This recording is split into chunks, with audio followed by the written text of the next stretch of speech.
వాక్యము మన యుద్ధకు వస్తున్నప్పుడు మన ప్రవర్తన, మన తీరును మార్చే దేవుడుగా ఉన్నాడు గనుక thank you Lord, thank you Holy Spirit. దేవానికి వందనాలు. మహాగణుడా, మహోన్నతుడా, సర్వాధికారుడమైన మా ప్రభు, ఈ ఉదయకాలము నా తండ్రి నీ సన్నిధికి మేము చేరి ఉన్నాము, సంఘముగా కూడుకొని ఉన్నాము ప్రభువా. నీ పునరుత్థాన దినాన్ని జ్ఞాపకం చేసుకొని ఈ లైవ్ ద్వారా ఎంతమంది అయ్యా వారి మనస్సులను, హృదయాలను సిద్ధపరచుకున్నారో ప్రభువా, నీ వాక్యము వెళ్ళి వారిని నాయన బలపరుచున్నట్లు, లేవనెత్తున్నట్లు, ప్రతి వ్యతిరేకతను కొట్టివేయబడినట్లుగా శక్తి కలిగిన, జీవము కలిగిన వాక్కు వెలుగలగునుగాక.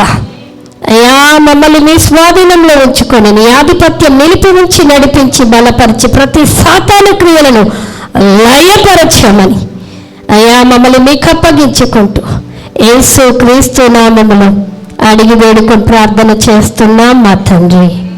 ఆమేన్, ఆమేన్, ఆమేన్. హల్లెలూయా. దేవుని నామానికి మహిమ కలుగును గాక. గట్టిగా చెప్దాము. సంతోషంగా ఉన్నవారు హల్లెలూయా చెప్దామా? మరొక్కసారి. అబ్బా నాకు ఉజ్జీవం అనిపించలే. మరొక్కసారి. 1 2 3 హల్లెలూయా.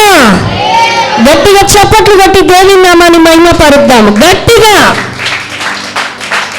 దేవుడు మిమ్మల్ని దీవించునుగాక. కావలి నుంచి వచ్చినటువంటి ఆ ప్రాంత ప్రజలకి మరొకసారి మరి శుభాభివందనాలు తెలియజేసుకుంటా ఉన్నాను. సంఘ బిడ్డలకి, లైవ్లో చూస్తున్న దేవుని ప్రియ బిడ్డలకి కూడా మరి నా యొక్క ప్రత్యేకమైన వందనాలు తెలియజేసుకుంటూ, ఎంతమందికి కావాలి ఆనంద తైలం? ఆనంద తైలము పాస్టర్ గారు చెప్పినట్టు అందరికీ రాదు, కొందరికే వస్తుంది. కొన్ని విషయాలు జరిగించాలి. అభిషేకములో కొన్ని తైలాలు ఉన్నవి, కొన్ని అభిషేకాలు ఉన్నవి. ఆనంద తైలం మనకి ఏం చేస్తుందంటే ఏమి ఉన్నా లేకపోయినా ఆనందింపజేస్తుంది. చప్పట్లు కొట్టి దేవుని నామాన్ని మహిమపరచండి. ఏమి ఉన్నా లేకపోయినా ఆనందింపజేస్తుంది. అందుకే హబక్కుకు ఏ అభిషేకం ఉంది అనంటే చెప్పాలి. మా ఇంట్లో ఏం లేకపోయినా, పశువులు ఉన్నా లేకపోయినా, సంపద ఉన్నా లేకపోయినా, బియ్యం డబ్బాల బియ్యం ఉన్నా లేకపోయినా, పరుసుల డబ్బులు ఉన్నా లేకపోయినా, అభిషేకము కలిగిన దేవుని నేను కలిగి ఉన్నా. అందుకే నా రక్షణకర్త అయిన యెహోవా యందు నేను ఆనందించే వారికి మాత్రమే ఆనంద తైలం ఇస్తాడట. ఏమున్నా లేకపోయినా ఆనందించాలని చెప్పండి. చెప్పండి. ఎవరికి చెప్తున్నా? తిరుగు, సైడ్కి తిరగండి. ఏమున్నా లేకపోయినా ఆనందించు. ఆనంద తైలం రాబోతుంది. హల్లెలూయా. ఇట్స్ కంప్లీట్ నా మెసేజ్. అదే కదా అక్కడ ఇచ్చింది దేవుని వాక్యము. 1వ అధ్యాయం 9వ వచనంలో హెబ్రీలకు రాసినటువంటి, నీతిని ప్రేమించి దుర్నీతిని విడిచిపెట్టినట్లయితే నీ సహోదరుల కంటే, నీ యొక్క ఉన్నటువంటి వాళ్ళందరికంటే నేను నిన్ను ఆనంద తైలముతో అభిషేకిస్తాను. ఆమేన్, హల్లెలూయా. దేవుడు నిజంగానే సంఘాన్ని ఆనంద తైలముతో నింపాలని ఆశపడుతున్నాడు. ఆశ కలిగిన వారు చప్పట్లు కొట్టి దేవుని నామాన్ని మహిమపరుద్దాం. అయితే ఈ ఆనంద తైలం నీలోనికి రావాలంటే కొన్ని కార్యాలు జరగాలి. ఏం చేయాలంటే కొన్ని కార్యాలు జరగాలి. కొన్ని పనులు జరిగితే గాని ఆనంద తైలము రాదు, మనము రిసీవ్ చేసుకోలేము. సో మనకిచ్చినటువంటి సంఘ వాగ్దానము ఎంతమందికి గుర్తుంది? ఎంతమందికి గుర్తుంది సంఘ వాగ్దానము? 11వ అధ్యాయము 17వ వచనం తీసి చదువుదాం ఒకసారి. ఈ మాటను నేను చదివి ముందుకు వెళ్ళాలని ప్రభు పేరట నేను కోరుకుంటా ఉన్నాను. యోబు గ్రంథం 11వ అధ్యాయము 17వ వచనం. ఈ వచనంలో నుండే ఈ వర్తమానము ఆనంద తైలముతో దేవుడు అభిషేకిస్తానని మాట్లాడుతూ ఉన్నాడు గనక ఒకసారి చదవండి సిస్టర్. అప్పుడు నీ బ్రతుకు మధ్యాహ్న కాల తేజస్సు కంటే అధికముగా ప్రకాశించును. చాలు సిస్టర్, కింది వచ్చిన తర్వాత.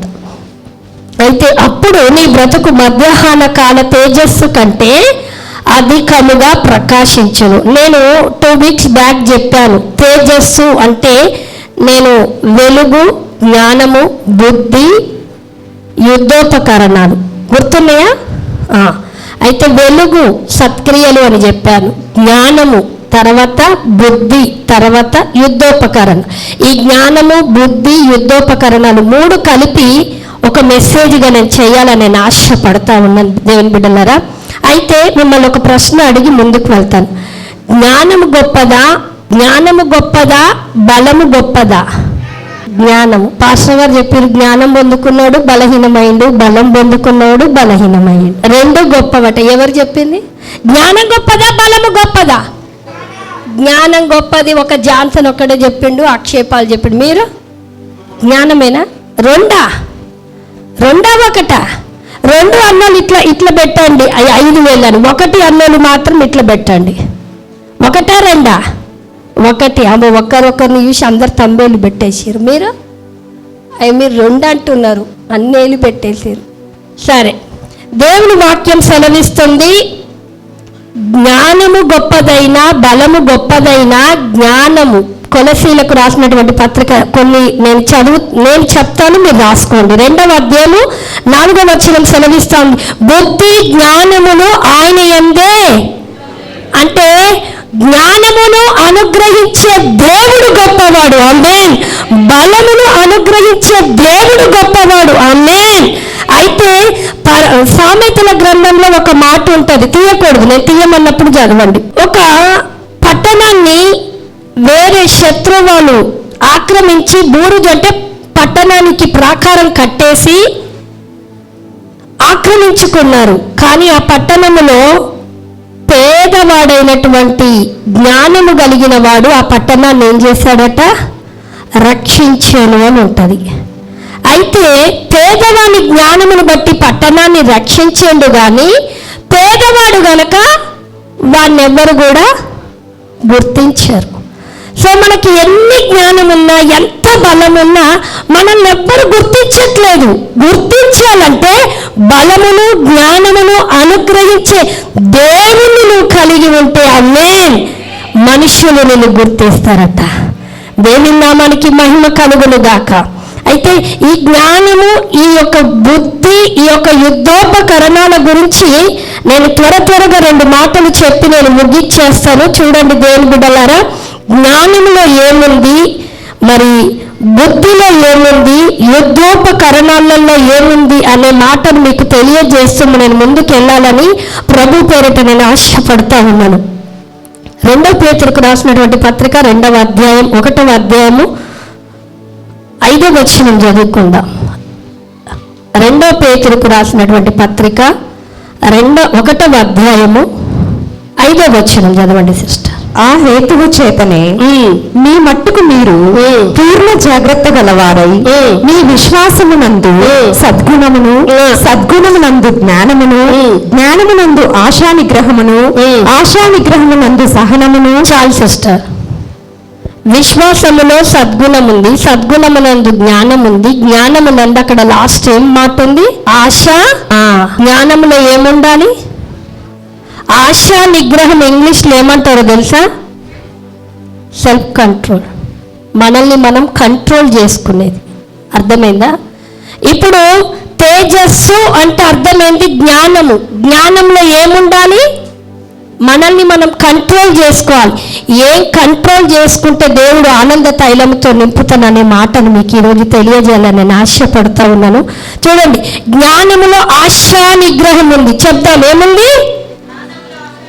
ఆశా నిగ్రహము. ఆశా నిగ్రహము అంటే మనల్ని మనము కంట్రోల్ చేసుకునేది, మనల్ని మనము భద్రపరుచుకునేది, తప్పిపోకుండా పడిపోకుండా ఆ జ్ఞానం మనలో ఉండాలని పేతురు గారు కోరుకుంటా ఉన్నాడు. ఇదొక మాట. హెచ్కేల్ రాసినటువంటి గ్రంథము 27వ అధ్యాయము 10వ వచనం చదువుకుందాము. 27:10 చదవండి సిస్టర్. పారసీక దేశపు వారును, లూదువారును, పూతువారును నీ సైన్యములలో చేరి నీకు సిపాయిలుగా ఉన్నారు. వారు నీ డాళ్లను, శిరస్త్రాణములను ధరించువారు. వారి చేత నీకు తేజస్సు కలిగెను. ఆమేన్. అక్కడ ఏం కలిగిందట? తేజస్సు అనే మాట ఉందా? ఆ తేజస్సు రావడానికి పైన 2 ధరించుకున్నారట. ఏంటిది? డాలు. ఇప్పుడు మనము యోబు గ్రంథం 11:17 ఒకసారి రండి. కొంచెం నాకు సహకరించండి. నేను ధ్యానించింది మీ బుర్రలకు నేను ఎక్కియడానికి, మీ మనస్సులోనికి, మీ హృదయంలోనికి పంపించడానికి నేను ప్రయత్నం చేస్తున్నా. యోబు 11:17 ఏముంది? అప్పుడు మధ్యాహ్న కాల తేజస్సుందా? ఇప్పుడు హెచ్కేల్ గ్రంథం అంటుంది 27:10 డాలు శిరస్నానం. ఇవి 2 ధరించుకుంటే నువ్వేమైపోయావు చెప్పాలండి? అర్థమైంది ఇప్పుడు? డాలు శిరస్నానము ధరించుకుంటే మనకు తేజస్సు వస్తుందంట.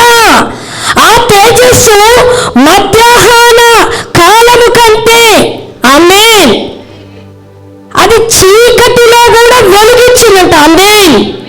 అంటే డాలు శిరస్నానము మనము ధరించుకొని జ్ఞానముతో మనం యుద్ధము చెయ్యాలి. హల్లెలూయా. రోమపత్రిక 13:13 ఒకసారి చదువుకుందాం రండి. మీకు ఈ వాక్యాలు తెలిస్తేనే యుద్ధం చేయడం తెలుస్తుంది. యుద్ధం చేయడం తెలిస్తేనే విజయం మీకు ఉంటుంది. 13:13 చదవండి సిస్టర్. రోమీలకు రాసినటువంటి పత్రిక 12వ వచనం చదవండి. 12. రాత్రి చాలా గడిచి పగలు సమీపముగా ఉన్నది కనుక మనము అంధకార క్రియలను విసర్జించి తేజస్ సంబంధమైన యుద్ధోపకరణములు ధరించుకోవాలి. ఇప్పుడు నా లైన్లోనికి రండి.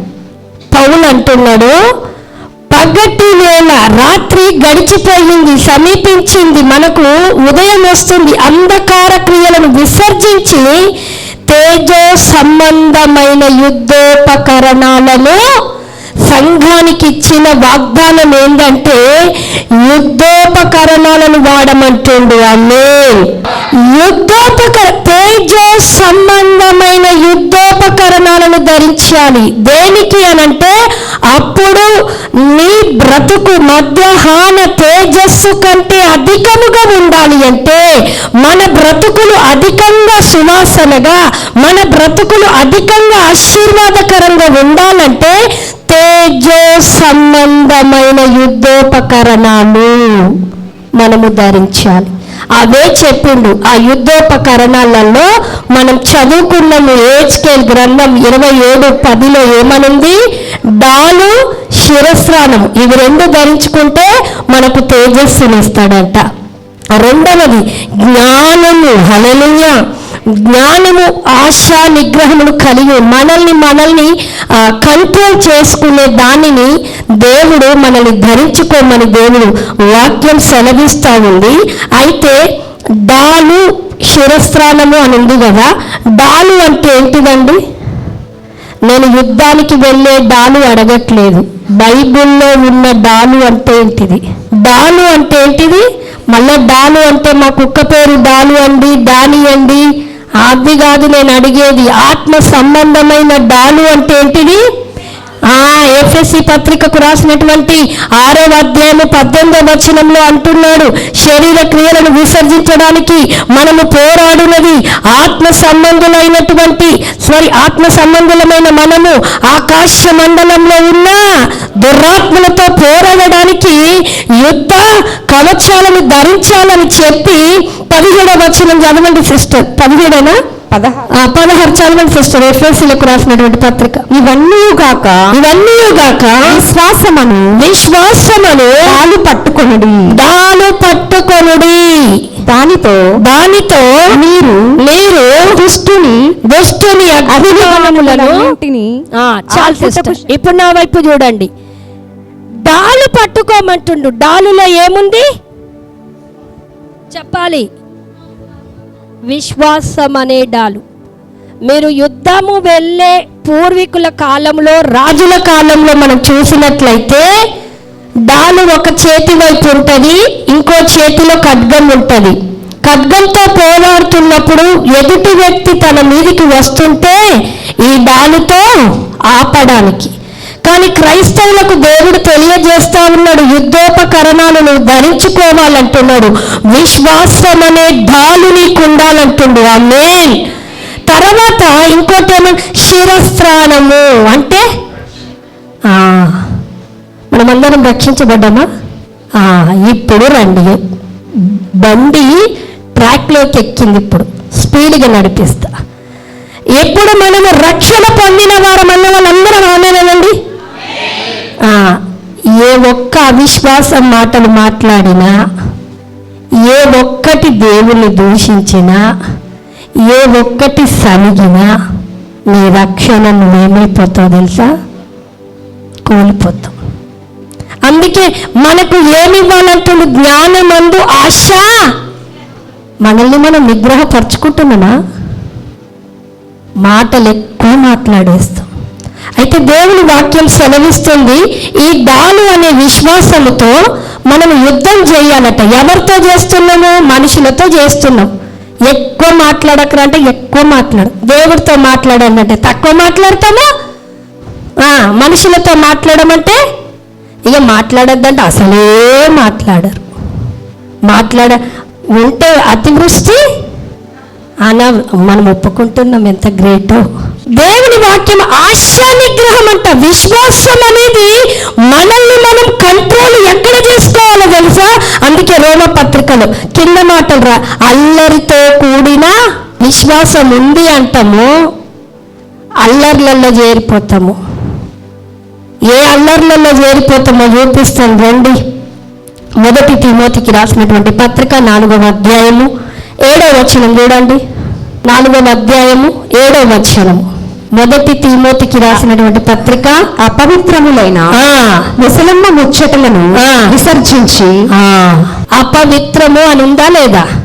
అపవిత్రం అంటే మనము విశ్వాసం లేనట్టే. పవిత్రము విశ్వాసనిష్ఠులోనికి తీసుకొచ్చింది దేవుడు. అపవిత్రమైన ముసలమ్మ. నాకు పెద్ద క్వశ్చన్ ఏమొచ్చిందంటే, మగవాళ్ళు మాట్లాడారా? మగవాళ్ళు ఎక్కువ మాట్లాడరు, కానీ మరి గ్యాంగులన్నీ ఎక్కడుంటాయి? మూల మీద నలుగురు ఆడల కన్నా మగవాళ్ళు కూడా కూర్చుంటున్నారు. ముసలమ్మ అన్నాడట. అందుకే ఎందుకు చెప్పనా? ముసలమ్మ అని ఎందుకు అన్నాడంటే, స్త్రీకి ముచ్చట్లు ఎక్కువ ఇష్టం అని చెప్పేసి సాతాను ఎవరి దగ్గర పోయింది? ముచ్చట్లు మగవాళ్ళకి ఇష్టం ఉండదు. మీరు నలుగురు మగవాళ్ళు కూర్చుంటే వాళ్ళ ఇంట్లో బలహీనతలు చెప్పారు, గుర్తుపెట్టుకోండి. ఏం చెప్పుకుంటారు తెలుసా? ఏడి పోదాంరా, టీ తాగుదామా, ఏం తిందామా, ఎట్లా పైసలు సంపాదించుకుందాం, ఇదే ఉంటుంది. అదే 4 రకాల మనుషులు కూర్చుంటే చూడండి, మీ కూడా ఏం చేసింది? అందుకే బైబిల్ అంటుంది జ్ఞానము ఆశా నిగ్రహం అంట. ఎవరు ఏది అడుగుతున్నారో మనం గమనించాలి. మనం గమనించక, అయ్యో ఈమె మన ఇంటి చరిత్రను అడుగుతుంది, మన ఇంటి పరిస్థితిని అడుగుతుంది అని చెప్పేసి మనం ఏం చేస్తాము? మెల్లగా, పాము మెల్లగా వచ్చింది, సౌండ్ లేకుండా వచ్చింది. ఎందుకో తెలుసా? సౌండ్ అయి ఉంటే ఆదం గారు తెలిసిపోయి, ఏంటి ఆ సౌండ్ లేకుండా మెల్లగా వచ్చింది. ఆల్రెడీ ఆదాం ఒక్కరే ఉన్నారనే అవ్వని చేసి పెడితే అవ్వ ఏం చేయాలి? ఆదంతోనే. ఇది నిజమా అంటే, ఓ అమ్మ నాయన తెలియదు, నిజం ఉందా నేను అనుకుంటాను. నిజమా అనేసరికి వాళ్ళ ఆయన గురించి చెప్తాను అనుకోని చౌబిట్లో పెట్టేసింది.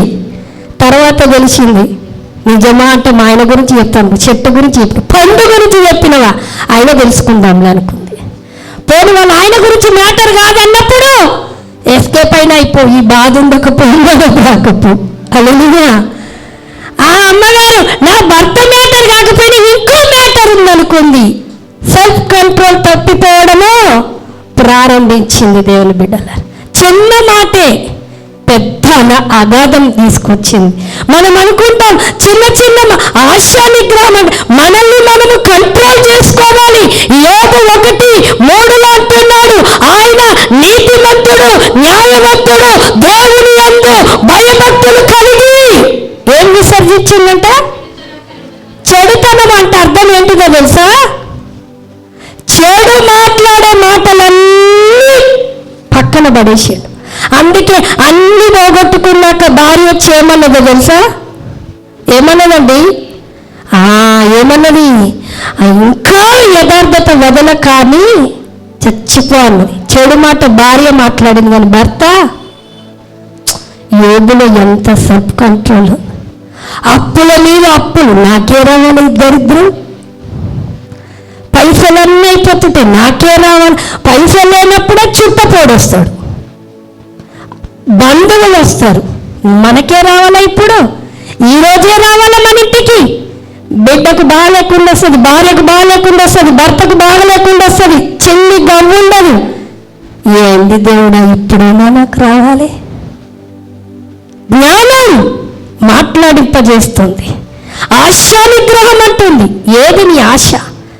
దేవుని యందు ఆశ కలిగి కంట్రోల్ ఏం చేసుకోవాలి? పరిస్థితులు నీ నోరును అదుపు తప్పేటట్టు మాట్లాడిస్తుంటే దాన్ని ఆశా నిగ్రహం దాన్ని కంట్రోల్ చేసుకోమంటే నువ్వు దేవుని వైపు రివర్స్ అయిపోతున్నావు. చూడండి, ఎర్ర సముద్రం దాటిపోయాక ఎంత గొప్ప ప్రార్థన, అసలు కీర్తన ఉందో తెలుసా? 15వ అధ్యాయం. చాలా, యెహోవాకు మించిన దేవుడు లేడు, యెహోవాయే మా బలము అన్నారు. మీరు 16వ అధ్యాయం టకాలను వచ్చేసింది శ్రమ, నీళ్ళు లేవు, చేదు నీళ్ళు. అబ్బా, ఈ చేదు నీళ్ళు మా దగ్గర ఎక్కడ మేము తాగలేదు. చేదు అనుభవాలు మన జీవితంలో వస్తున్నప్పుడు ఇశ్రాయేలు ప్రజల్లాగా సలిగాము, గులిగాము, అపవిత్రమైన మాటలు, ముసలమ్మ మాటలు, పోకిరి మాటలు, అల్లరితో కూడిన మాటలు, ఇవన్నీ నీకేం చేస్తున్నాయంటే ఆశా నిగ్రహాన్ని తప్పి కంట్రోల్ తప్పిపోయి, బండి కంట్రోల్ తప్పిందంటే యాక్సిడెంట్లు అవుతాయి. ఎందుకు మన ఆత్మీయ జీవితంలో సరాసరి గమ్యంలోనికి వెళ్ళకుండా ఎందుకు మనకు యాక్సిడెంట్లు అవుతున్నాయంటే ఆశా నిగ్రహం లేదు. ఆశ ఉంది, నిగ్రహ శక్తి లేదు. నిన్ను నువ్వు క్రమపరచుకున్నది, నిన్ను నువ్వు కంట్రోల్ చేసుకున్నది. మాట లేకపోతే నీకు ప్రవర్తన ఏడొస్తుందండి. ఒకసారి ఆలోచించండి. నువ్వు హృదయం నిండిన దాన్ని బట్టే నోరు. నీ హృదయం అంతా కల్మషం, నీ హృదయం అంతా పాపము, నీ హృదయం అంతా అవిశ్వాసము, నీ హృదయం అంతా పనికిరాని మాటలు పెట్టుకొని మన ఉపవాసం ఉండి ప్రార్థన చేసి దేవునికి ఏమో ప్రార్థన చేస్తాము, కానీ హృదయంలో అంతా పనికిరాని ఉంటాయి. అందుకే దేవుడు అంటున్నాడు, విశ్వాసం అనే డాలు పట్టుకొని శిరస్త్రాణము, రక్షణ అనే శిరస్త్రాణముతో మనం ఏం చేయాలి తెలుసా? యుద్ధము చేయాలి. యుద్ధం ఎక్కడో చేయనవసరం లేదు, మనకు ఎదురవుతున్న పోరాటముతో చేయాలి. ఆమేన్. మొదటిది 4:7 చెప్పిన రీతిగా ముసలమ్మ ముచ్చట్లకు తావులియకండి. మీకు ఒక విషయం చెప్పనా? మలాకి భక్త రాయబడిన మాట రాసుకోండి. యెహోవా యందు భయభక్తులు గలవారు మాట్లాడుకొని చుండగా యెహోవా ఆలకించి గ్రంథములో ఏం మాట్లాడుకుంటున్నారు? యెహోవా యందు భయభక్తులు గలవారు మంచి మాట్లాడరా, చెడు ఏమి మాట్లాడినా దేవుడు రాసేస్తూనే ఉన్నాడు. చెడైనా రాస్తుండు, మంచి అయినా చెడు దానికి ఫలితము, మంచి దానికి ఫలితము. ఇద్దరు భక్తులు కూడుకుంటే, ఇద్దరు విశ్వాసులు కూడుకుంటే, లేకపోతే కుటుంబం అంతా విశ్వాసులుగా కూడుకుంటున్నప్పుడు దేవుని గూర్చి ఒక్కరంతా అవిశ్వాసం ఉంటే మిగతా వాళ్ళందరూ ఏం చేయాలి తెలుసా? అవునరా, నేను అంతంత దూరాలు వేయేసి వస్తున్న చర్చికి, నాకు కూడా మనసులో ఉంది. ఆడనగానే నువ్వు దానికి ఓకే కొట్టేస్తావు. ఒకరు అవిశ్వాసమైన మాటలు మాట్లాడుతుంటే మిగతా నలుగురు ఏమనాలి? నోర్లను యోగులాగా నోర్లు మూసేవాళ్ళు ఉన్నారా మనకు? అవునండి, నేను ప్రతి వారం గుడికి పోతున్నా, అడిగింది ఇస్తలేడు, నాకు వచ్చింది ఆలోచన, అందుకే నేను దేవునికి దగ్గరగాను. ఎవరికి దగ్గరైతా? సాతానుకు దగ్గరైతా. దేవుని వాక్యం అందుకే సెలవిస్తుంది, మనము ఎవరికి దగ్గర ఏం మాట్లాడుతున్నాము. మన ఆత్మీయ మాటలు, మన జ్ఞానం అనే మాటలు ఎంత చాకచక్యం. అందుకే సామెతల గ్రంథం 24వ అధ్యాయం చూడండి సిస్టర్, 5వ వచనం చదవండి. 24 జ్ఞానము గలవాడు బలవంతుడుగా నుండును. బలవంతుడట. జ్ఞానము గలవాడు బలవంతుడంటే బలమైన మాటలతో మనం యుద్ధం చేయొచ్చు. మన మాటలతో యుద్ధము చేయొచ్చు. మనం ఎక్కడ చేస్తామంటే భర్తలు పీడించి అన్నీ కొంటాం. ఆయన ఏమన్నా కానీ అప్పులే కట్టుకొని ఈఎంఐలే కట్టుకొని పీడించి కొనే భార్యలు ఎంతమంది లేరు. అదే రకంగా పీడించి భర్తలు కొనేవాళ్ళు. భార్య ఏమన్నా కానీ ఇట్లుండేవాళ్ళు అట్లుంటున్నారు, అట్లుండేవాళ్ళు ఇట్లుంటున్నారు. కొందరు పిల్లలు మా తల్లిదండ్రులు ఎట్లనన్నా ఉండనియండి, పీడిస్తారు. తల్లిదండ్రులను పీడించి అది కొనియండి ఇది కొనియండి. తీరా చూస్తే కాలేజ్ ఫస్ట్ వస్తారా, స్కూల్ ఫస్ట్ వస్తారట, ఏమీ ఉండదు. సున్నా. దేవుని వాక్యం అందుకే మనకు సెలవిస్తుంది. జ్ఞానము మాటలు, మన మాటలు ఎట్లుండాలి. ముసలమ్మ ముచ్చట్లు నెంబర్ 1. నెంబర్ 2 ఏంటిదో చూద్దాం. దేవుని బిడ్డల తీతులకు రాసినటువంటి పత్రిక 2వ అధ్యాయం 12 చదవండి సిస్టర్. మన తీతుకు రాసినటువంటి పత్రిక 2వ అధ్యాయం 12వ వచనం చదవము. భక్తిహీనతను, ఇహలోక సంబంధమైన దురాశలను విసర్జించి. అక్కడ ఫస్ట్ భక్తిహీనత, ఇహలోక సంబంధమైన దురాశలు. జ్ఞానాన్ని మనల్ని చెరిపివేసేది, సెల్ఫ్ కంట్రోల్ని తగ్గించేటివి చెప్తున్నా నేను. నెంబర్ 1 ముసలమ్మ ముచ్చట్లు. 2వది భక్తిహీనతను ఇహలోక సంబంధంలోనికి నడిపిస్తుందట. ఆశ ఉండాలి. అందుకే దేవుని యందు కొన్ని ఆశలు పెట్టుకోవాలి. జక్కయ్య ఆశ కలిగి మేడి చెట్టు ఎక్కాడు. ఎవరిని? సృష్టికర్త అయిన యేసయ్యను చూడ్డానికి. అందుకే ఆయనున్న స్థలానికే దేవుడు వచ్చాడు. ఆయన ఎక్కిన చెట్టు దగ్గరికే ప్రభువారు వచ్చారు. దేవుని బిడ్డలారా, ఇక్కడ అంటున్న మాట ఏంటంటే దురాశలు. ఏంటిదట? దురాశలు. చిన్న సంపాదన ఎక్కువగా ఆశపడడం, తొందరగా పైకెక్కిపోవడము,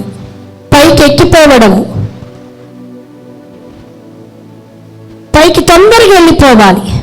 తొందరగా మీకు లిఫ్ట్ ముఖ్యమా, మెట్లు ముఖ్యమా అంటే ఏది ముఖ్యమంటారు? బిల్డింగ్కి లిఫ్టే అంటారు.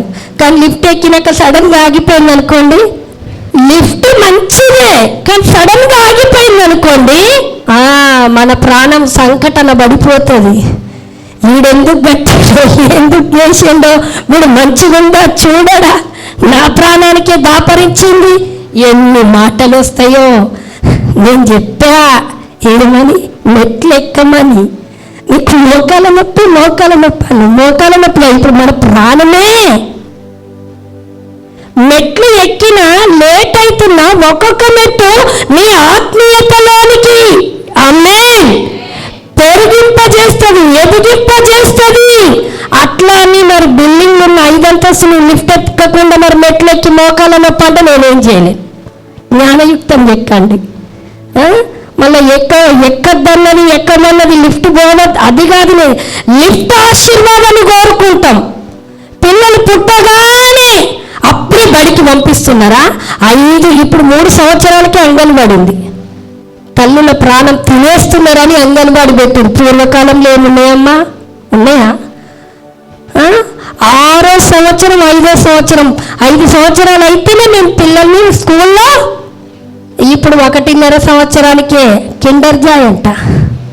ఏ జాయి? అన్ని జాయిలు అయిపోతుంది అన్నీ. నేను ఎందుకు ఈ మాట, పిల్లలు ఎదగడానికి ఒక క్రమం ఉంది, పెళ్ళిడికి ఒక క్రమం ఉంది, ఉద్యోగం చేయడానికి ఒక క్రమం ఉంది, ముసలామి కావడానికి ఒక క్రమం ఉంది. అన్ని క్రమాలు ఉంటే జ్ఞానం ఏం కోరుకుంటా, నేను లటక్కున అందరిలాగా కావాలంటారు. నేను వెంటనే కారు కొనాలి. ఉద్యోగం సంపాదించాలి, 3 నెలలు 4 నెలలు అప్పుడే కారు కొందామంటాడు, ఇల్లు కడదామంటాడు. ఎన్ని ఈఎంఐలు పెడతాడు? ఒకసారి ఆలోచించండి. జ్ఞానం ఏ ఆశ కలిగిన దురాశను తీసుకొస్తుంది. ఈ దురాశ నీకున్న భక్తిని భక్తిహీనతలోనికి నడిపిస్తుందంట. ఇవన్నీ యోబుకు అర్థమైనది. అందుకే నా భక్తిని భక్తిహీనతలోనికి నడిపించుకోనన్నాడు. చప్పట్లు కొట్టి దేవుని నామాన్ని మహిమపరచండి. మొదటిది ముసలమ్మ ముచ్చట్లు, 2వది దురాశను కలిగి ఉన్న దాంట్లోనే సర్దుకోనండి. చీరలు 5 ఉంటే 10 చీరలు కావాలి. కట్టిన చీర కట్టనంటారు మన అమ్మలు, వేసిన డ్రెస్ వేసుకొని పోమంటారు కాలేజీలకి. అమ్మ అందరు కొత్త కొత్త వేసుకో, వాళ్ళకు ఉన్నవి వేస్తున్నారు, నీకు లేదు. ఉన్న దాంట్లో సర్దుకో. సర్దుకునేది నేర్పియాలి కుటుంబానికి, సంఘానికి, మీ పిల్లలకి, ఎవ్వరికైనా సరే. సర్దుకునేది రాకపోతే కూర్చునేది సర్దుకుంటారండి. కొంచెం ప్లేస్ ఉందా సర్దుకొని కూర్చుంటానండి. నెక్స్ట్ స్టేజ్ వస్తుంది, ఒక నెక్స్ట్ స్టేజ్ రావడానికి సర్దుకొని కూర్చుంటాం. నేను అంటాను, నెక్స్ట్ ఆశీర్వాదం రావడానికి మనం సర్దుకోవాలి. హల్లెలూయా. పోకిరి మాటలు, అల్లరి మాటలు, వ్యభిచార మాటలు, ప్రతి ముసలమ్మ ముచ్చట్లు, దురాశలతో కూడినవి మనం మాట్లాడకుండడమే యుద్ధం చేసినట్ట. చప్పట్లు కొట్టి దేవుని నామమున మహిమ. నువ్వు మాట్లాడకుండా ఉండడమే నీ రక్షణను నువ్వు కలిగి ఉన్నావు. ఆమెను అంటలేదు చూడండి. హల్లెలూయా. ఎందుకులే పాస్టర్ నేను ఎన్ని మాటలు మాట్లాడుతున్నాను, నీకేం తెలుసు? మా ఆయన నాకు జీతం ఇయ్యకపోతే ఆయనకు ఉంటే బండపోతలు తిట్టేస్తా. నాకు తిడితే కానీ నిమ్మలం ఉండదు, నాకు తిడితే కానీ ప్రశాంతత ఉండదు. కొందరు భార్యలు ఎట్లుంటారు, కొందరు భర్తలేమో నా భార్య మంచి కూర ఉండకపోతే ఇక ఆమె ఉంటుంది నా చేతిలో నా నోటిలో ఆడుకుంటారు కొందరు భర్తలు భార్యని. దయచేసి దేవుని బిడ్డలారా, మన భక్తిహీనతను తెలియజేస్తుంది. మనకు జ్ఞానం అంట, బలమైన మాటలు, దేవునికి విశ్వాస సంబంధమైన మాటలు, దేవుణ్ణి ఆకర్షించే మాటలు, దేవుణ్ణి మనము పైకి ఎదిగే మాటలు మనం మాట్లాడుదుము గాక. ఇదే యుద్ధము చేసినట్టంట. దేవుని నామానికి మహిమ కలుగును గాక. మూడో మాట నేను చెప్పి నేను ముగించాలని నేను ఆశపడతా ఉన్న దేవుని బిడ్డలారా, మొదటి పేతురుకు రాసినటువంటి పత్రిక 2వ అధ్యాయము 11వ వచనం. మొదటిదా రెండవదా చూడండి. ఆ మాట చెప్పి నేను ముగించేస్తాను. మొదటి పేతురుకు రాసినటువంటి పత్రిక 2వ అధ్యాయం 11వ వచనం చదవండి. ప్రియులారా, పరదేశులను యాత్రికులను ఉన్నారు కనుక ఆత్మకు విరోధముగా పోరాడు శరీరాశలను విసర్జించు. ఆమేన్. ఈడ దురాశలు పోయినాయి, ఈడేముందట బా. పేతురు గారికి నిజంగా ఎంత ఆత్మ లోతుల్లోనికి రాస్తున్నాడో చూడండి. తీతు ఏమో దురాశలను తీసుకొచ్చాడు. పేతురు అంటున్నాడు, మనం ఈ లోకములో ఎలాంటి వాళ్ళమంట? నా వైపు చూడండి, ఎలాంటి వాళ్ళమంట? ఒకసారి ఒక ఆమె చాలా బరువులు ఉన్నటువంటి లగేజ్తో బస్సు ఎక్కింది. పాపం బస్సు ఎక్కడమే ముందు సీట్లో ఉన్న స్త్రీకి ఒక బ్యాగు తగిలింది. అది తగిలి ఏమనకుండా మళ్ళీ ఆమె వేరే సీట్లోకి వెళ్ళబోతుంటే మళ్ళీ తగిలింది రెండో స్త్రీకి. ఆ రెండో స్త్రీ మొదటిసారి తగిలినప్పుడు రెండోసారి తగిలినప్పుడు ఏమి మాట్లాడకుండా కామైపోయింది. ఈలోపు ఆమె మొదటి స్త్రీ వెనకాల కూర్చొని, ఈమెకు 2 సార్లు నా వస్తువులు, నా బరువు బ్యాగు ఆమెకు 2 సార్లు తగిలింది. మొదటిసారికి స్పందించలే, రెండోసారికి స్పందించలే. ఎందుకు ఈమెను అడుగుదామని, చాలా టైం ఉంది కదా, తన స్టేజ్ వచ్చేంత వరకు మాట్లాడదామని పిలిచి, సిస్టర్ గారండి, మొదట్లో నేను ఎక్కుతున్నప్పుడు నా బ్యాగు మీకు తగిలింది, చాలా బలంగా తగిలింది, అప్పుడు ఏమనలేదు. రెండోసారి తగిలింది, నేను కూర్చుని సీటు దగ్గరకు వచ్చినప్పుడు అప్పుడు బలంగా తగిలింది, ఏమీ అనలేదు. ఏంటి కారణం అంటే ఏమంటుందంటే, అమ్మా నేను జస్ట్ ట్రావెలింగ్కి ఒక ప్రయాణికురాలిగా నేను ఎక్కాను, నెక్స్ట్ ఒక స్టేజ్ రాబోతుంది, ఆ స్టేజ్కి నేను దిగేస్తాను, దీనికి ఆ గొడవలు ఎందుకు, దీనికి ఆ యొక్క దెబ్బలాడుకోవడం ఎందుకు అని చెప్పేసింది. అప్పుడు నాకు దానికి అర్థం ఏంటిదో తెలుసా? మనం అందుకే పౌలు గారు అంటున్నాడు, మనము ఈ లోకానికి పరదేశులమై యాత్రికులమై ఉన్నారట. ఉన్నప్పుడు అక్కడ రాయబడినటువంటి మాట, ఆత్మకు విరోధముగా పోరాడి శరీర ఆశలను, శరీరానికి కావలసిన దానికి ఎంత గొడవలను చేస్తాము. ఆమె ఒక స్త్రీ తన స్టేజ్ వస్తుందని చెప్పి దెబ్బలాడలేదు, గొడవయ్యలేదు ఆ స్త్రీ. మనము ఈ లోకాన్ని విడిచిపెట్టి పోవాల్సి వస్తుంది. మనము ప్రయాణికులముగా వచ్చాము, పరదేశులముగా వచ్చాము, ఒక యాత్రికులముగా వచ్చిన మనము ఈ శరీరానికి, ఆత్మ శరీర ఎప్పుడు విరుద్ధంగా ఉండాలి, ఫైటింగ్ జరుగుతూనే ఉంటుంది. కానీ శరీరాశలను విసర్జించకుండా, శరీరానికి నొప్పి జరగదు. పక్కనున్నోడు వచ్చి మనల్ని ఏదన్నా తగిలిందనుకోండి తెలియక, ఇంకా వాళ్ళకి అప్పుడే ఛాయిస్. శరీరాశ, శరీరాన్ని సుఖపెట్టడము, శరీరానికి కావలసింది, శరీరం అనుభవించాల్సింది ప్రతిదీ శరీరానికి చేస్తనే. నువ్వు శరీర కోరికలను, శరీరాశలను నువ్వు సుఖింపజేస్తున్నప్పుడు ఆత్మను నువ్వు ఎదిగింప చేయలేవు. ఆమేన్. అందుకే శరీర ఆశలను, శరీరానికి ఒక ఆశ ఉంటుంది. ఏముంటుందో చెప్తారా ఒకసారి? శరీర ఆశ. మీ ఆయన ఒక్క నగ చెప్పిస్తే సరిపోదు, పక్కనున్నాడు మెడ యుత్తం నీ మెడ కోసుకోవడానికి. వేసుకుంది చంద్రహారము, మా ఆయన చంద్రుడు లాంటి భర్త వస్తాడు నీకు. తర్వాత సూర్యుని వేసేదెవరు? సూర్యుని వేసేదెవరు? లేడీసే.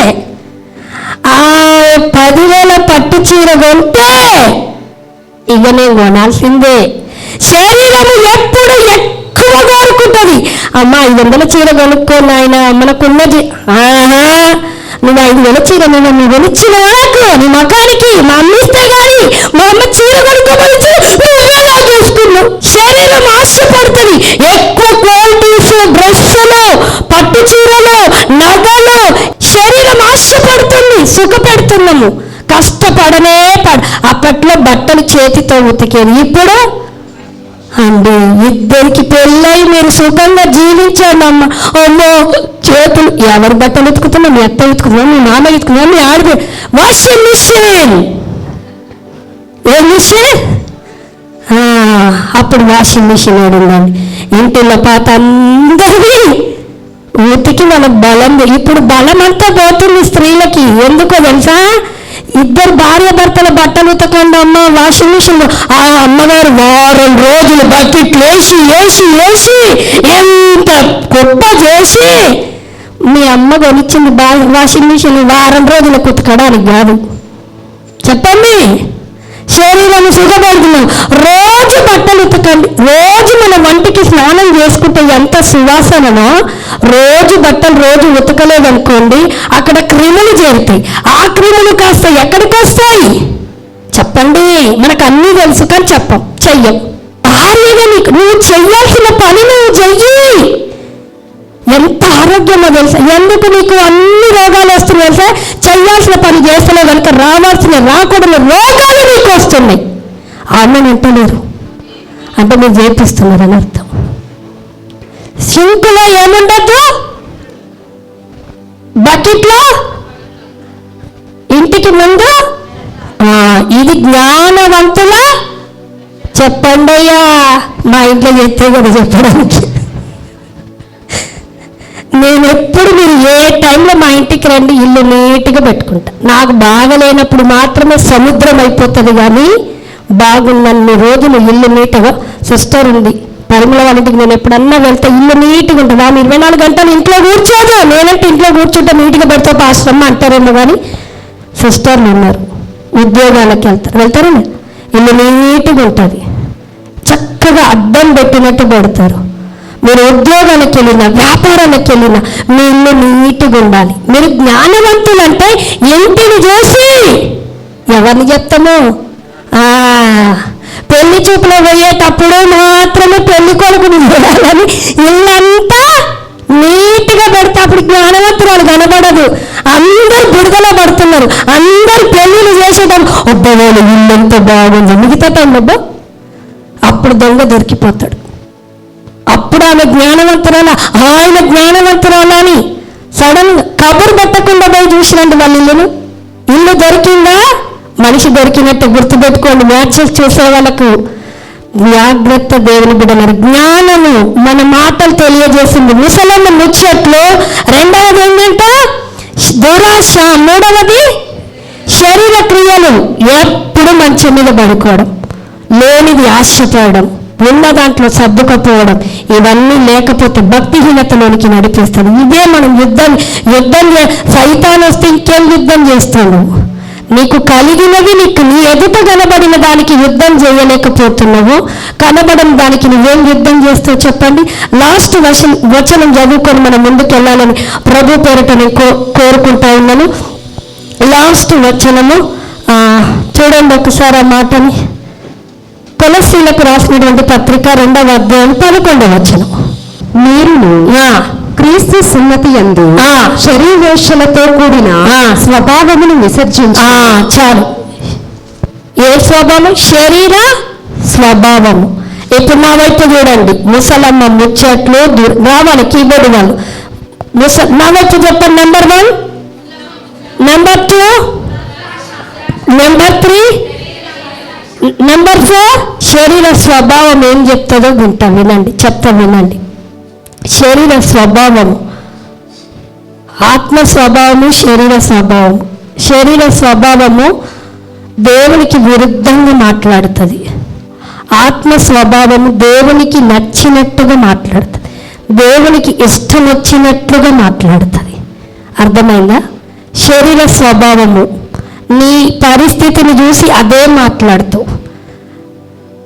ఆత్మ స్వభావం ఏంటంటే నీ పరిస్థితి ఒకవేళ రైటుగా ఉన్నా నువ్వు దేవుని ఎదుట కరెక్ట్గా నువ్వు మాట్లాడతావు. ఆమేన్, హల్లెలూయా.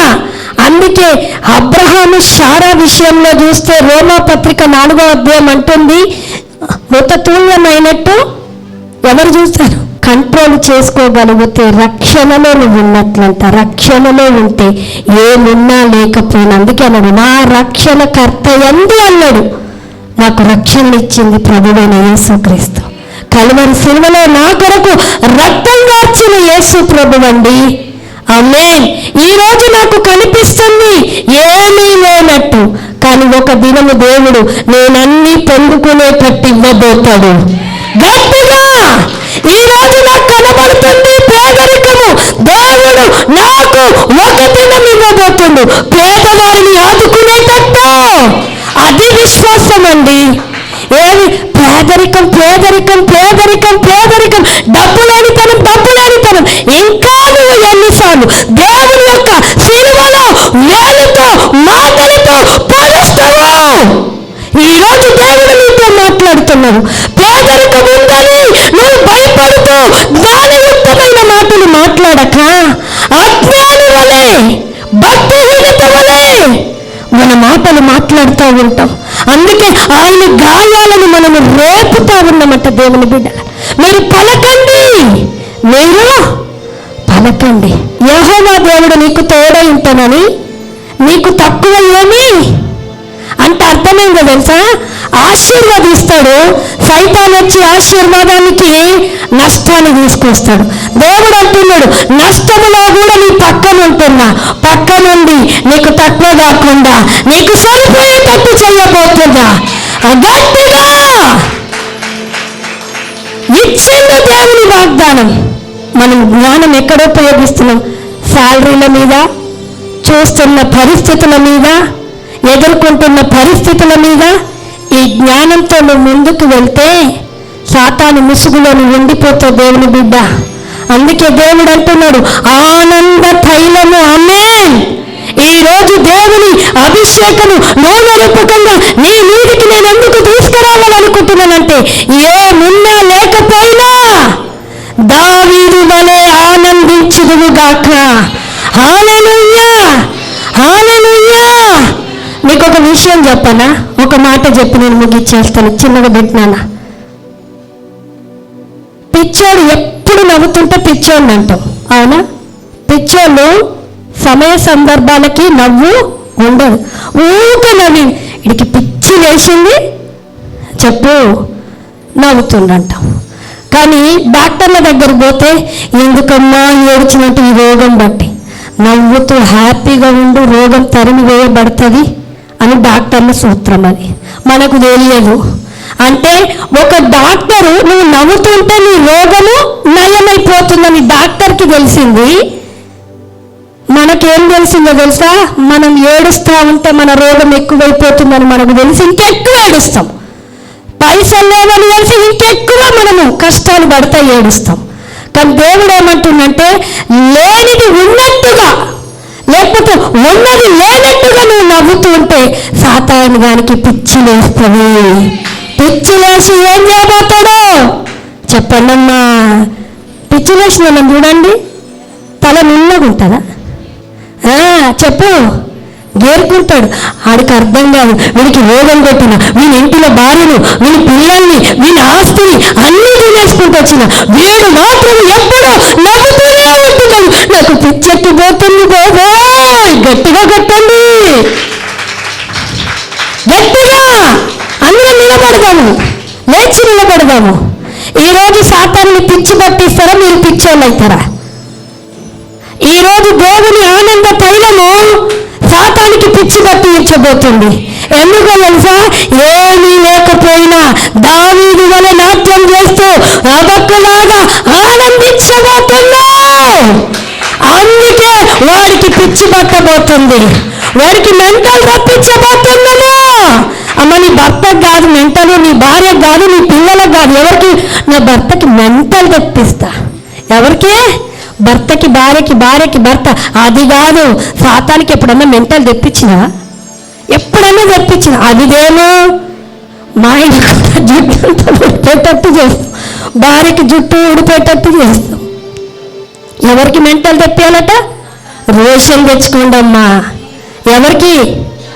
ఎంత రోషన్! నాకైతే నీకు మెంటల్ హాస్పిటల్ నేను రెడీ చేసి పెడతా. ఎవరికి?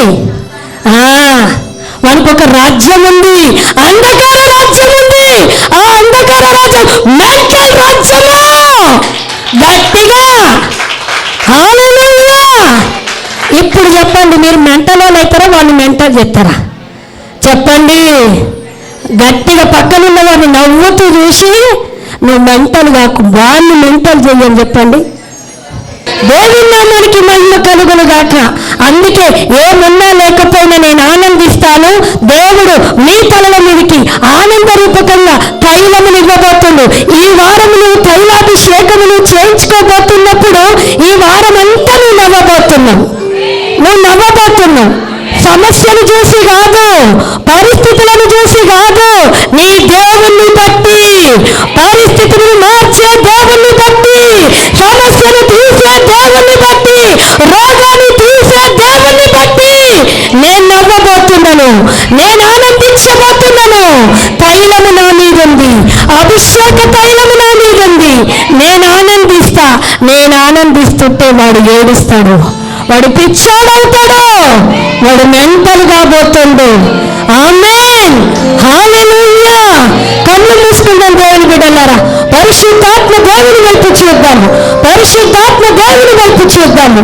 పరిశుద్ధాత్మ దేవుని వైపు చూస్తూ ఆయన నిన్ను నూతనమైన తైలముతో, నూతనమైనటువంటి అభిషేక